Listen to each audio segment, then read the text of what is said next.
सत्संग का हमारे जीवन में काफी अधिक महत्व है। सत्संग सही रहेगी तो हमारे विचार सही रहेंगे, और विचार सही रहेंगे तो कर्म भी सही रहेंगे और जीवन में सुख शांति बनी रहेगी। इसलिए सत्संग करते रहने की और अच्छा साहित्य पढ़ने की सलाह दी जाती है। सत्संग हमारे जीवन पर कैसे असर करता है, इस संबंध में गौतम बुद्ध की एक कथा प्रचलित है। बात उस समय की है जब गौतम बुद्ध काफी प्रसिद्ध हो चुके थे। वे रोज प्रवचन देते, जिन्हें सुनने के लिए काफी लोग पहुंचते थे। प्रवचन सुनने एक लड़का रोज आता था। वह गौतम बुद्ध की सारी बातें बहुत ध्यान से सुनता था। काफी दिनों तक प्रवचन सुनने के बाद एक दिन उस लड़के ने सोचा कि मैं प्रवचन तो रोज सुन रहा हूं, लेकिन मेरे जीवन में कोई बदलाव नहीं आ रहा है। बुद्ध बातें तो अच्छी बताते हैं, लेकिन कुछ लाभ नहीं हो रहा है। मुझे इस बारे में बुद्ध से बात करनी चाहिए।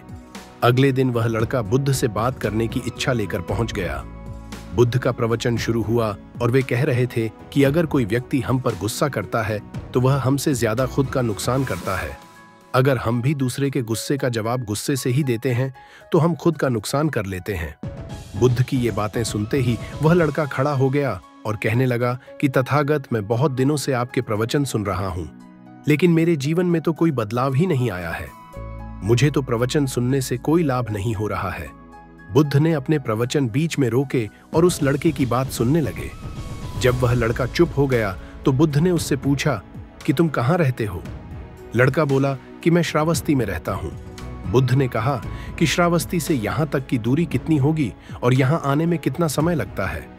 उस लड़के ने बुद्ध की बातों का उत्तर दिया तो बुद्ध ने फिर पूछा कि यहाँ आते कैसे हो?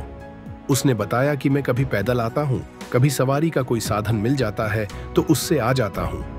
बुद्ध ने फिर एक नया प्रश्न पूछ लिया कि क्या तुम यहाँ बैठे बैठे अपने घर पहुँच सकते हो? ये प्रश्न सुनकर वह लड़का और वहां बैठे सभी लोग हैरान हो गए। लड़के ने कहा कि ये कैसे संभव है? मैं बैठे बैठे कहीं और नहीं पहुंच सकता, इसके लिए तो मुझे ही चलकर जाना होगा। बुद्ध ने कहा कि तुम्हारी बातों में ही तुम्हारे प्रश्नों का उत्तर है। सत्संग सुनने से तब तक कोई लाभ नहीं होगा जब तक कि तुम उन अच्छी बातों को अपने जीवन में उतारते नहीं हो।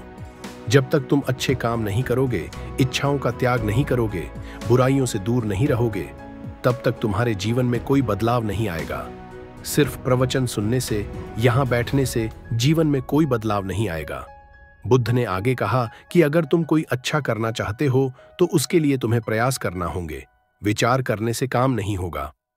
सत्संग में तुम्हें सही गलत बातों की जानकारी मिलती है, लेकिन उन्हें अपने जीवन में किस तरह उतारना है, ये तो तुम्हें ही तय करना होगा।